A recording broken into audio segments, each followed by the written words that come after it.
ఆరే లేని ఊరు ఉంటది, కరెంట్ లేని ఊరు ఉంటది, నీళ్లు కూడా లేని ఊరు ఉంటది. కానీ గుడి లేని ఊరిని ఎక్కడన్నా చూశారా?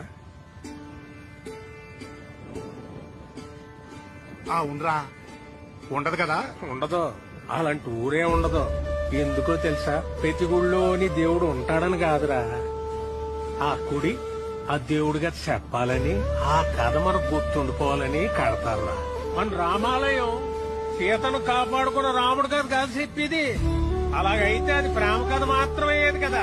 ఆహా, రాముడి సమస్య తనదనుకున్న హనుమంతుడి కథ. ధర్మం వైపు ఉన్న రాముడికి మేమున్నామని నిలబడ్డ వానరుల కథ. అధర్మంపై గెలవడానికి యుద్ధం చేసిన సైన్యం కథ అది. అందుకే రామాయణం లోక కళ్యాణం కోసం జరిగిందంటారు. ప్రతి భజనలోనూ చెప్పుకునే ఈ కథ ఏదో ఒక రోజు మనకు ఉపయోగపడాలి.